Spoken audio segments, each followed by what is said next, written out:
হযরত আলী শহীদ হয়ে যাওয়ার পর খেলাফতের দায়িত্ব ভার আসে হযরত হাসান রাদিয়াল্লাহু তাআলা আনহুর কাছে। হযরত আলীর ছেলে হাসান রাদিয়াল্লাহু তাআলা আনহু। হযরতে হাসান খেলাফত নেওয়ার পর তিনি চিন্তা করলেন যে মুসলমানের এই খেলা এই কতদিন চলবে। আর হযরত হাসানের ব্যাপারে আল্লাহ রাসূল বুখারীর বর্ণনা আছে, বলেছিলেন আমার এই নাতি, এভাবে বলছে আমার এই নাতি, আমার এই সন্তান বলছে আমার এই নাতি, এত মহব্বতের, এত আমার এই নাতির মাধ্যমে আমি আশাবাদী আল্লাহ দুইটা দলের মধ্যে চলমান বড় ফিতনাকে আল্লাহ রক্ষা রহিত করে দিবেন। রাসূল জীবদ্দশায় বলেছিলেন আমার এই নাতির মাধ্যমে। হযরত হাসান খেলাফত পাওয়ার পর 5-6 মাস কম বেশি হবে খেলাফতে অধিষ্ঠ থাকার পর হযরত হাসান নিজে গিয়ে আমির মুয়াবিয়াকে বললেন, চাচা আর কতদিন এইগুলা চলবে, আমি আপনাকে যথেষ্ট যোগ্য মনে করতেছি, তাই খেলাফতের দায়ভার আপনাকে দিয়ে মুসলমানদের মাঝে এই বড় ফিতনা আমি রহিত করতে চাই। হযরত হাসান আমির মুয়াবিয়ার হাতে খেলাফতের দায়িত্ব দেওয়ার পর কিছুদিনের মধ্যে সারা পৃথিবীর মুসলমানদের মাঝে আবার শান্তির সুবাতাস বওয়া শুরু হলো। আমিরে মুয়াবিয়ার জামানায় ইসলাম আবার চতুর্দিকে ছড়ায় পড়া শুরু করলো। সুবহানাল্লাহ। আফগানিস্তানের কান্দাহার, কাবুল, বেলুচিস্তান, পাকিস্তানের লাহোর পর্যন্ত ইসলামের বিজয় পতাকা উড়ে শুরু করলো পাকিস্তান। আমিরে মুয়াবিয়ার জামানায় আফ্রিকার পুরো অঞ্চলগুলো, কঠিন কঠিন যে অঞ্চলগুলো যেখানে ইসলাম প্রচার করাটা কষ্ট ছিল, এই অঞ্চলগুলো আল্লাহ বিজয় দান করলেন। তো বেলুচিস্তান, পাকিস্তানের লাহোর, আফগানিস্তানের কাবুল, কান্দাহার, এগুলা সহ আপনার সুদূর মিশর থেকে মরক্কো পর্যন্ত আপনার ইসলামের জয় জয়কর অবস্থা যখন এইভাবে চলতেছিল, খুব সুন্দর চলতেছে, হযরত হাসান রাদিয়াল্লাহু তাআলা 49 অথবা 50 হিজরিতে হযরত হাসান ইন্তেকালের পর কুফার কিছু জনগণের মাঝে আবার শয়তান সাবাই গোত্ররা খোঁচা শুরু করছে। আপনার 41 হিজরি থেকে মোটামুটি আবার সুবাতাস ইসলামের। হযরত হাসান যখন আমিরে মুয়াবিয়ার হাতে খেলাফত দিয়ে দিল, আবার সুন্দর চলতেছে। তো হযরত হাসান ইন্তেকাল করছে 49 বা 50 হিজরিতে। কুফার কিছু লোক ওই সাবাই বা ওই শিয়া বা খারিজিদের চক্রান্তে আবার খোঁচানো শুরু করছে। কয় কি, কয় যেহেতু হাসান মারা গেছে, এক কাজ করা দরকার। কি, হুসাইনরে আমরা চিঠি পাঠাই যে আপনি খেলাফতের যোগ্য, আপনি আসেন। হযরত হুসাইনকে চিঠি লেখা শুরু করছে, হুসাইন আপনার মতো এরকম মানুষ থাকতে মুয়াবিয়া কি কেন খলিফা হবে? ওই আবার আগের ষড়যন্ত্র, ওই সেই আলীকে যেই কথাটা বলছিল আপনি থাকতে উসমান কেন খলিফা হবে, মনে আসেনি এই কথা? আবার হযরত হুসাইন ভালোভাবে বুঝতে পারছে, কয় এই জাতীয় উল্টা পাল্টা কথা আর লেখবা না, আমিরে মুয়াবিয়া তিনিই যোগ্য। হযরত হুসাইন এই কথার তেমন কোনো গুরুত্ব দেয় নাই, তাহলে তেমন কোনো কাজ করতে পারে নাই। 49 বা 50 হিজরিতে আমিরে মুয়াবিয়ার শাসন ক্ষমতা চলতেছে 60 হিজরি পর্যন্ত চললো। কয় হিজরি? 60 হিজরি। 60 হিজরি পর্যন্ত শাসন ক্ষমতা চলার পর আমিরে মুয়াবিয়া যখন মুমূর্ষ অবস্থা, চিন্তা করলেন কি করা যায়। ওই যে মুসলমানদের খলিফা নির্বাচনের পদ্ধতি 4টার, একটা হলো পরবর্তী খলিফার নাম ঘোষণা করা। আমিরে মুয়াবিয়া ইজতিহাদ করে দেখলেন যে আমার পরে খলিফা কাকে বানানো যায়। তো তিনি দেখলেন যে আমার পরে খলিফা হিসেবে যোগ্য আমার ছেলে ইয়াজিদ। আমিরে মুয়াবিয়া দেখলেন। উলামায়ে কেরাম, ফুকাহায়ে কেরাম বলেন যে দেশ চালানোর যোগ্যতা আসলে ইয়াজিদের ছিল। কি চালানো? কিন্তু তাকওয়া বা খোদাবিরুতা এই দিক দিয়ে হযরতে হুসাইন, আব্দুল্লাহ ইবনে ওমর, আব্দুল্লাহ ইবনে জুবায়ের, আব্দুল্লাহ ইবনে আব্বাস, আব্দুর রহমান ইবনে আবু বকর তখনও দুনিয়াতে জিন্দা। তাকওয়া খোদাবিরুতায় যে তারা শ্রেষ্ঠ, এতে কোনো সন্দেহ নাই। কিন্তু দেশ পরিচালনার যোগ্যতা যে ইয়াজিদের ছিল, এটা উলামায়ে কেরামও স্বীকার করে। তবে তাকওয়া খোদাবিরুতায় কারা এগিয়ে? হুসাইন, আব্দুল্লাহ ইবনে ওমর, আব্দুল্লাহ ইবনে জুবায়ের, আব্দুল্লাহ ইবনে আব্বাস, তারা এগিয়ে। আমিরে মুয়াবিয়া বড় বড় সাহাবী তাবিঈদের সাথে পরামর্শ করছে, আমি ইয়াজিদকে খেলাফতের দায়িত্ব দিতে চাই, আপনারা কি বলেন? তো তারা বলল, হ্যাঁ, দেশ পরিচালনায় ইয়াজিদকে দিতে পারেন। ততদিন পর্যন্ত ইয়াজিদের থেকে কোনরূপ খারাপ কিছু প্রকাশ পায় নাই। তো আমিরে মুয়াবিয়া পরবর্তী খলিফার নাম ঘোষণা করে গেছে। আমিরে মুয়াবিয়ার সম্পর্কে ইয়াজিদ কি হয়? ছেলে। হ্যাঁ, ইয়াজিদ যে খেলাফতের যোগ্য না, এই কথাটা হুসাইন রাদিয়াল্লাহু তাআলা আনহু সহ সাহাবায়ে কেরাম কেউ অস্বীকার করে নাই, যোগ্য না। তবে হুসাইন রাদিয়াল্লাহু তাআলা আনহু চেয়েছেন না, বাপের ছেলে খলিফা হবে, এই পন্থাটা বের রহিত হওয়া দরকার। এটা যদি প্রতিষ্ঠিত হয় তো দুনিয়াতে দেখা যাবে বাবার অযোগ্য ছেলেরাও খলিফা হওয়া শুরু হবে। এটা হুসাইন রাদিয়াল্লাহু তাআলা আনহু চাইলেন না, বাপের ছেলেই খলিফা হতে হবে, এই নিয়ম পদ্ধতিটা এটা দুনিয়া থেকে উঠে যাওয়া দরকার। এটা না উঠলে খালি বাপের ছেলেরা যদি খলিফা হতে থাকে, অযোগ্যরাও খলিফা হয়ে যাবে। এটা হুসাইন রাদিয়াল্লাহু তাআলা আনহুর চিন্তা, সঠিক চিন্তা। ইয়াজিদকে খলিফা নাম ঘোষণা করার পর 60 হিজরির 4 রজব আমির মুআবিয়া রাদিয়াল্লাহু তাআলা আনহু ইন্তেকাল করলেন, দুনিয়া থেকে বিদায় নিলেন। আমির মুআবিয়া ইন্তেকাল করছে যেদিন, সেদিন তখন তার ছেলে ইয়াজিদ, তখনও তিনি দামেস্কে ছিলেন না। তিনি তার বাবার মৃত্যুর সংবাদ পেয়ে আসতে আসতে দেখে জানাজা হয়ে অলরেডি আমিরে মুআবিয়াকে দাফন করাও হয়ে গিয়েছে। বাকি এতটুকু জানছে যে তাকেই খলিফা হিসাবে নাম ঘোষণা করে গেছে। ইয়াজিদ খলিফা হওয়ার পর চারদিকে চিঠি পাঠাইতে লাগলো, মোটামুটি সবাই আস্তে আস্তে তার খেলাফত মেনে নিতে লাগলো। প্রায় আপনার বড় বড় সাহাবীরাও তার খেলাফত মেনে নিতে লাগলো। তবে মক্কা এবং মদিনায় যারা আছে এদের মধ্যে বড় বড় কিছু সাহাবা তার খেলাফত মেনে নিচ্ছে না। হুসাইন রাদিয়াল্লাহু তাআলা আনহু ইয়াজিদ যে খলিফা হিসেবে অযোগ্য এটা উনি অস্বীকার করে না। তবে ইয়াজিদের খেলাফত প্রতিষ্ঠিত হয় নাই পরিপূর্ণভাবে, এটা হুসাইন রাদিয়াল্লাহু তাআলা আনহুর দাবি। এবং তার দাবি হলো না, বাপের ছেলেই খলিফা হওয়া, এই পন্থাটা, এই পদ্ধতি দুনিয়া থেকে রহিত করতে হবে। এই জন্য হুসাইন রাদিয়াল্লাহু তাআলা আনহুর সোজা কথা, ইয়াজিদের খেলাফত আমি মানি না। আব্দুল্লাহ ইবনে আব্বাসও মানেন নাই, আব্দুল্লাহ ইবনে ওমর মানেন নাই, আব্দুর রহমান ইবনে আবু বকর তিনিও মানেন নাই, আব্দুল্লাহ ইবনে জুবায়ের তারা কেউ মানেন নাই। এতটুকু বুঝে আসছে? ইয়াজিদ চিন্তা করলো, আমারে সারা দুনিয়া যদি খলিফা মানে আর এই বড় বড় 5 সাহাবী যদি না মানে তো আমার তেমন কোনো ভ্যালু থাকবে না।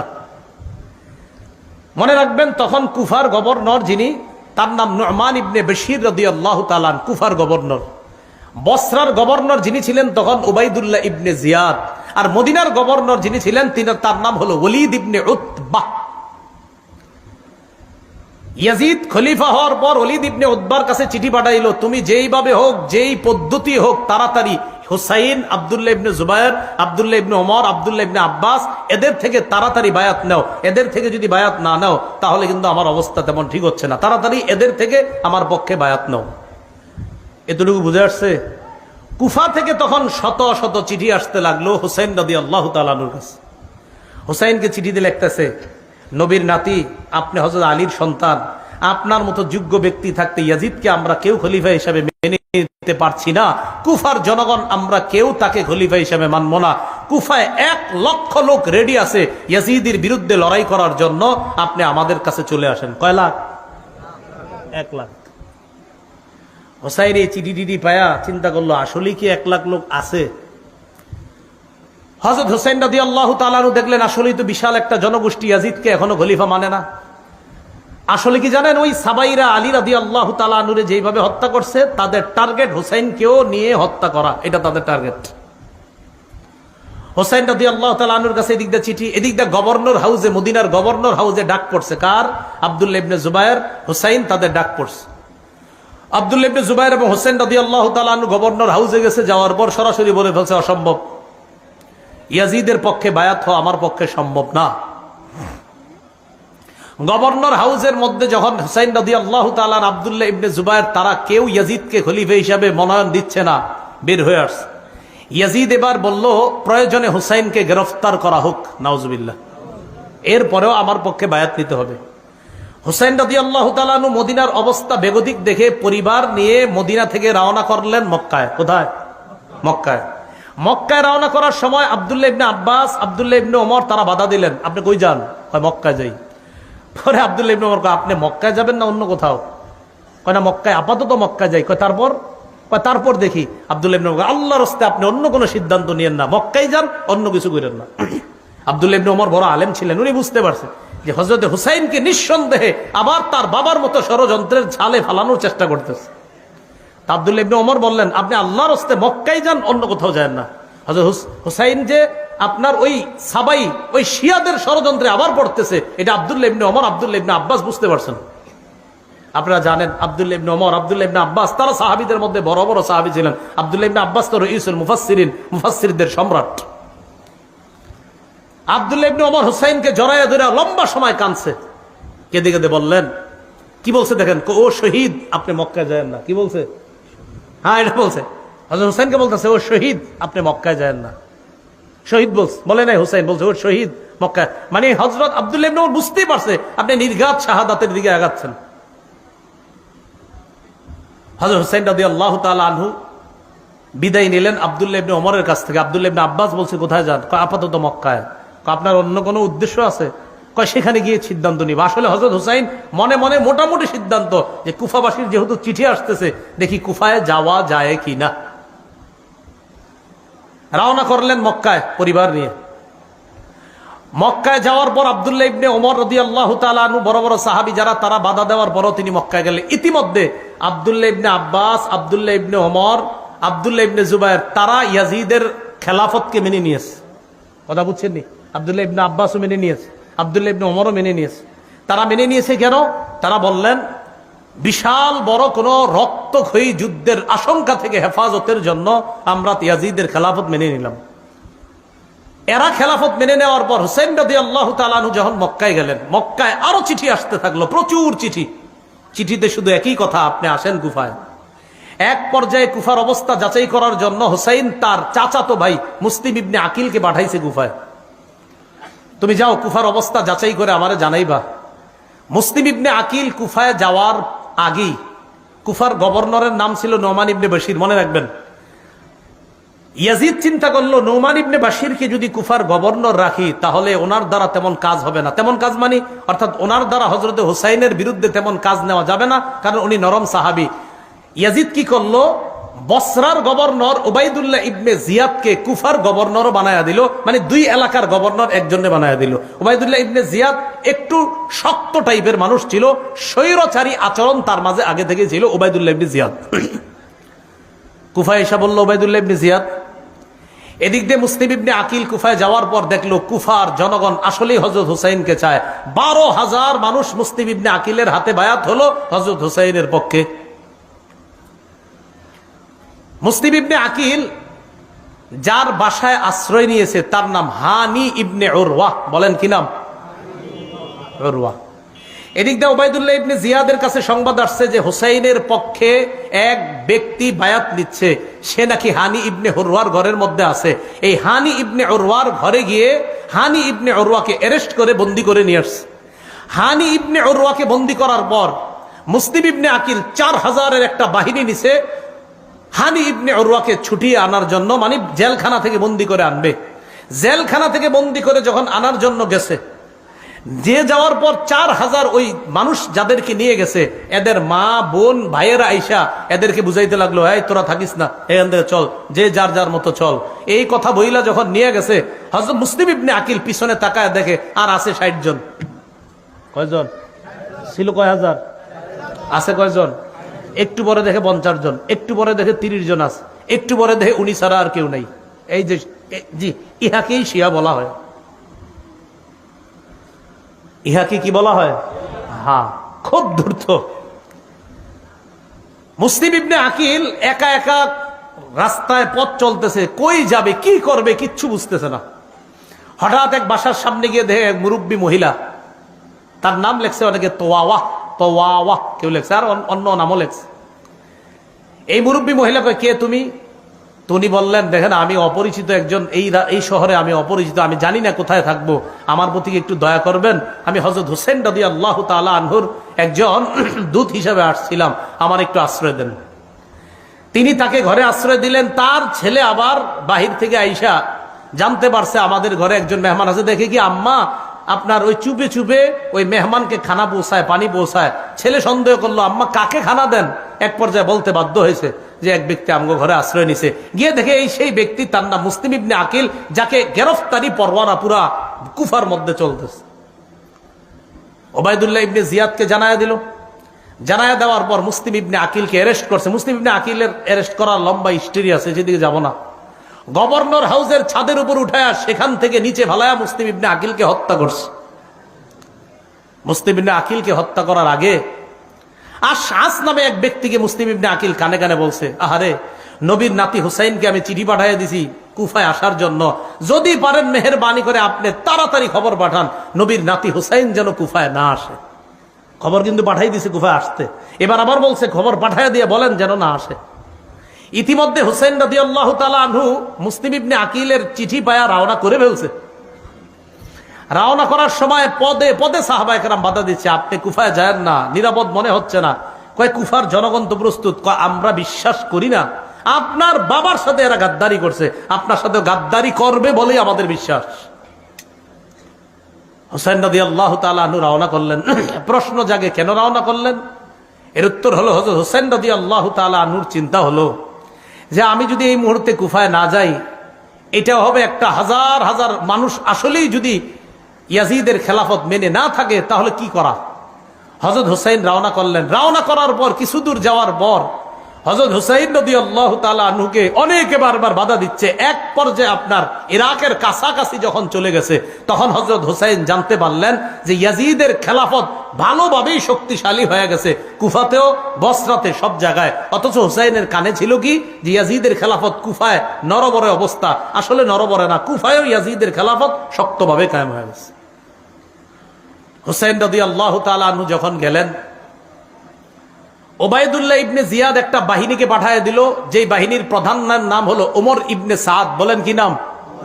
কতগুলা নাম বলছি আজকে, যদিও মনে থাকবে না আপনাদের, তো যাই হোক এরপরে শোনেন আর কি করা। এই ওমর ইবনে সাদের নেতৃত্বে একটা বাহিনী পাঠায় দিছে হযরত হুসাইনের গতি রোধ রক্ষা করতে। মনে রাখবেন হুসাইন রাদিয়াল্লাহু তাআলা আনহু কিন্তু জিহাদের উদ্দেশ্যে কখনোই যায় নাই সেদিকে, জিহাদের উদ্দেশ্যে যায় না। এর প্রমাণ উনি শিশু নারীদেরকে নিয়ে গেছে, আর শিশু নারীদেরকে মুসলমান কখনো জিহাদে নেয় না, তুনি গেছে এমনি। যাওয়ার পর ওমর ইবনে সাদের সাথে হযরত হুসাইনের সাক্ষাৎ করার পর হযরত হুসাইন বুঝতে পারছে যে ইয়াজিদের খেলাফত প্রতিষ্ঠিত হয়ে গেছে। হুসাইন সরাসরি বললেন, ঠিক আছে আমাকে ইয়াজিদের কাছে যাইতে দাও। সুন্দর প্রস্তাব। এই ইতিহাস এই জায়গায় বলে আপনার যে হযরত হুসাইন বলছে আমাকে ইয়াজিদের কাছেই যাইতে দাও, আমি দেখি ওখানে যে ইয়াজিদের কাছে আমি নিজেকে সুবর্দ করে দিব, আমি প্রয়োজন মাফিক ইয়াজিদের হাতে আমি প্রয়োজনে বায়াত হব, আমাকে ইয়াজিদের কাছে যাইতে দাও, সেখানে আমার তার সাথে কথা আছে। ওবায়দুল্লাহ ইবনে জিয়াদ যে কুফার গভর্নর, সে কি করলো, ওমর ইবনে সাদকে বলল হুসাইনকে যে কোনো মূল্যে গ্রেফতার করো। একটু তেরা টাইপের লোক।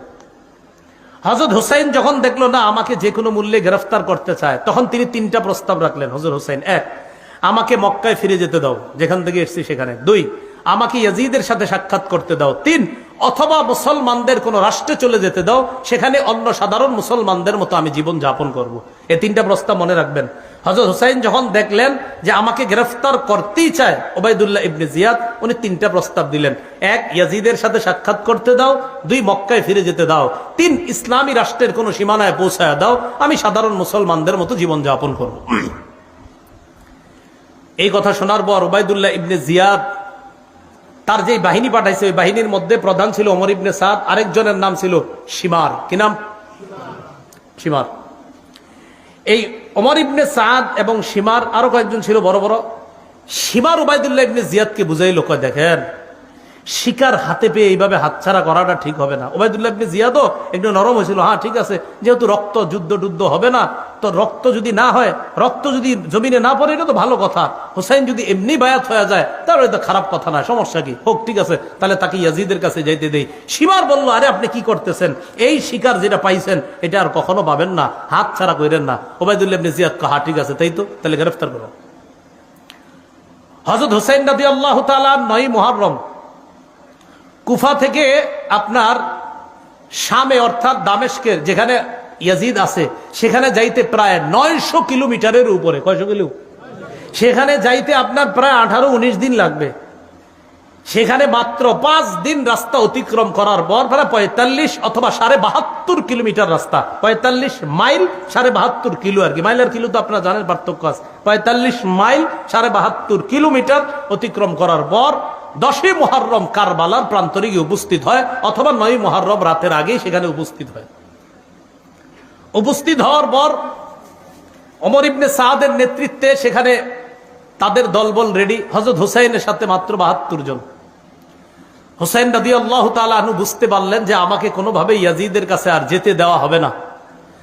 10 মুহররম সকালবেলা ফজরের নামাজ, এই নামাজে ওমর ইবনে সাদ তার নেতৃত্বে দলবল নিয়ে উপস্থিত ফজরের নামাজ পড়লো। কোন কোন বর্ণনাকারী ঐতিহাসিকরা লেখছে এরাও হযরত হুসাইনের ইমামতিতে ফজর পড়ছে।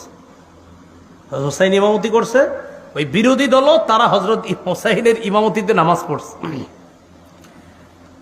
কারবালার প্রান্তরে ফজরের নামাজের পর যুদ্ধের ঘোষণা হলো। এর আগের দিনে রাতের ব্যাপারে ঐতিহাসিকগণ কিছু কথা লেখছে। হযরত হুসাইন তাঁবুর মধ্যে ঘুমায় আস, কিছু স্বপ্ন দেখছে, তার বোন পাশে ছিল। স্বপ্ন দেখার পর হঠাৎ উঠে উঠছে। বোন জিজ্ঞাসা করছে, ভাইজান কি হয়েছে? হযরত হুসাইন বললেন, কিছু না। আবার বলছে, কি হয়েছে? তো বললেন, অচিরে আমি আমার নানার সাথে সাক্ষাৎ করব, অচিরে আমি আমার নানার সাথে সাক্ষাৎ করবো, ইত্যাদি আরো অনেক স্বপ্নের কথা লেখছে। বোন কান্না শুরু করছে। হুসাইন বললেন, সাবধান, আমি ইন্তেকালের পর তোমরা আমারে নিয়ে মাতম করবা না। কি করবা না? বলেন জোরে, কি করবা না? কি করতেছেন? হযরত হুসাইন বলতেছে, সাবধান, আমি ইন্তেকালের পর এই সমস্ত কিছু করবা না। বোন রে বলতেছে হুসাইন। তো হুসাইনের অনুসরণ দাবি কইরা, হযরত হুসাইনের অনুসরণ যদি করেন যে আমরা তার আশেক দাবি করে উল্টা পাল্টা যদি তাকে কেন্দ্র করে আমরা করি, এটা হযরতে হুসাইনের প্রতি মোহাব্বত হবে না, এটা বরং ওই সাবাই গোত্র যেই মিশন বাস্তবায়ন করতে চেয়েছে ওই মিশন বাস্তবায়নের একটা প্রতিফলন এই যুগেও ঘটে। যারা হুসাইনকে কেন্দ্র করে নিজেদের শরীর রক্তাক্ত করে, শরীরের উপর জুলুম করে, এটা হুসাইনের মোহাব্বত পরিচয় না, বরং ওই সাবাই গোত্রের মোহাব্বতের পরিচয়। যারা চাইছে মুসলমান উল্টা পাল্টা করতে থাক, নিজের বোনরে বলছে, সাবধান, কান্নাকাটি করবা না। আপন বোনরে বলে দিচ্ছে, এগুলো করবা না, আমার ইন্তেকালের পর উল্টা পাল্টা কিছু করবা না। একদম স্পষ্ট আল বিদায় নেহার বর্ণনা। 10ই মুহররম কারবালার প্রান্তরে লড়াই শুরু। লড়াইয়ে আপনার নু'মান ইবনে বশীর রাদিয়াল্লাহু তাআলা আনহু সেখানে এসেছিলেন। না, নু'মান ইবনে বশীর না, আপনার ওই প্রান্তরের মধ্যে হুর ইবনে জিয়াদ তিনিও এসেছিলেন। এই হুর ইবনে জিয়াদ যখন দেখলেন নবীর নাতির বিরুদ্ধে আমরা অস্ত্র উঠেই দিয়েছি, অনেক মায়া লেগে গেছে, তিনি জোরে একটা চিৎকার দিলেন, এই তোমরা কার বিরুদ্ধে লড়াই করতেছো? এ তো মুহাম্মদ সাল্লাল্লাহু আলাইহি সাল্লামের নাতি। উনি তার দল ছেড়ে হযরত হুসাইনের দলে যোগ দিছে কয়েকজন নিয়ে। তো তিনিও লড়াই করতে করতে শহীদ হয়ে গেছে। হযরত হুসাইনের সাথে যারা ছিল আস্তে আস্তে সবাই শহীদ হয়ে গেছে। হযরত হুসাইনের সন্তান আব্দুল্লাহ, আরে নাবালেগ শিশু বাচ্চা, এই বাচ্চাটাকে শহীদ করে দেওয়া হয়েছে। হযরত হুসাইন একা কারবালার প্রান্তরে। কারবালায় হযরত হুসাইন যখন একা, বিপরীত পক্ষ সৈন্য যারা, তাদের মাঝে কেউ সাহস করতেছে না হযরত হুসাইনকে হত্যা করার জন্য। হযরত হুসাইনের ব্যাপারে ঐতিহাসিকগণ লেখছেন, উনি যখন একা লড়াই করতেছিলেন মনে হচ্ছিল যেন হাজারো যোদ্ধার শক্তি নিয়ে লড়াই করতেছিলেন একা। তো এক পর্যায়ে উনি নিস্তেজ হয়ে এক জায়গায় বসা, কেউ তার উপরে তরবারি উঠানোর জন্য সাহস করতেছে না, কারণ প্রত্যেকের চিন্তা যে আমার তরবারি দ্বারা যেন নবীর নাতির শহীদ না হয়। প্রত্যেকের যে না, ও মা, আমার তরবারি যেন নবীর নাতির উপরে না পড়ে, প্রত্যেকে এই ভয় পাইতেছে যে না আমি না। আরেকজন কয়, আরে তুমি করো, এই প্রত্যেকে বলতেছে না অন্যজন। সীমার চিন্তা করে দেখলো ঘটনা কি, কেউ হত্যা করতেছে না কেন। হঠাৎ বললো, আচ্ছা তোমরা দুশ্মনের উপর অস্ত্র চালাচ্ছ না কেন? সীমারের এই কথা শুই না, আরেকজনের নাম সিনান। এই সীমারের কথায় সিনান, কেউ কেউ আরেকজনের নাম লেখছে আপনার, তারা দুইজনে মিলে একজন অস্ত্রের আঘাত করছে, আরেকজন বর্ষার আঘাত করে হযরত হুসাইনের দেহ থেকে, কল্লা থেকে মস্তক আলাদা করে দিচ্ছে। কারবালার প্রান্তরে হযরত হুসাইন রাদিয়াল্লাহু তাআলা আনহু শহীদ হয়ে গেলেন কারবালার প্রান্তরে। হযরত হুসাইন রাদিয়াল্লাহু তাআলা আনহুর শাহাদাত, এটা কেন্দ্র করে আমরা যে বিষয়গুলো বুঝি, যে সর্বশেষ তিনি চেয়েছিলেন ইয়াজিদের সাথে দেখা করার জন্য, তিনি মক্কায় ফিরে যেতে চেয়েছিলেন, তিনি চেয়েছিলেন ইসলামী কোন রাষ্ট্রে চলে যাওয়ার জন্য। এই জায়গায় খলনায়ক হিসেবে যাদেরকে দাঁড় করানো যায়, উল্লেখযোগ্য একজন উবাইদুল্লাহ ইবনে জিয়াদ, সিনান, তাদেরকেও দাঁড় করানো যায়। আর ইয়াজিদের সেই ঘোষণা যে উবাইদুল্লাহ ইবনে জিয়াদকে বলেছিল যে শোনো, আমার বিরোধিতা যেই করবে তাকে অ্যারেস্ট করবা, তাকে গ্রেফতার করবা, যাকে আমার বিরুদ্ধে পাবা তাকে অ্যারেস্ট করবা। এই ঘোষণাটাও এটা সঠিক ঘোষণা ছিল না। উবাইদুল্লাহ ইবনে জিয়াদের যে ঘোষণা যে হুসাইনকে কোনোভাবেই ইয়াজিদের কাছে পৌঁছতে দেওয়া যাবে না, এটাও ছিল অনেক বড় অন্যায়। এইভাবে আপনার মুসলমানদের এই যে রক্তে রঞ্জিত হওয়ার খেলা, সেই খেলা যে শুরু হলো, মুসলমানদের এই ইতিহাস ঐতিহ্য নষ্ট করার পিছনে মূল কারণটা কি? আমরা যে কারণটা জানলাম সেটা হলো খেলাফত ব্যবস্থাটা ধ্বংস করা। আর খেলাফত ব্যবস্থা ধ্বংস করলো কিভাবে? দেখলো মুসলমানদের একতা, এই একতা নষ্ট যারা করলো ওই তারাই মুসলমানদের হাতে মুসলমানদের রক্ত রঞ্জিত হওয়ার ইতিহাসটা রচনা করছে। মুসলমান কখনো মুসলমানকে অস্ত্র চালাইতো না, ওই সাবাইরা এটা শুরু করলো। এইভাবে আস্তে আস্তে আপনার স্পেন শাসন করলো 800 বছর। এই স্পেনও শাসন 800 বছর করার পর মুসলমানরা এক ষড়যন্ত্রের শিকার হয়ে স্পেন হাতছাড়া করলো। ভারত উপমহাদেশ প্রায় 400 বছর শাসন করলো, এখানেও মুসলমান ষড়যন্ত্রের শিকার হলো। মূল কথা মনে রাখবেন, মুসলমান ঐক্যবদ্ধ জাতি হিসাবে থাকতে হবে। তৃতীয় পক্ষের ষড়যন্ত্রে মুসলমান যখনই কান দিবে তখন মুসলমান বিপদে পড়বে। মুসলমানদের একতা নষ্ট হয়ে গেলে তখন এই মুসলমানদের বিজয়ের পরিবর্তে পরাজয়ের গালি গ্রহণ করতে হবে।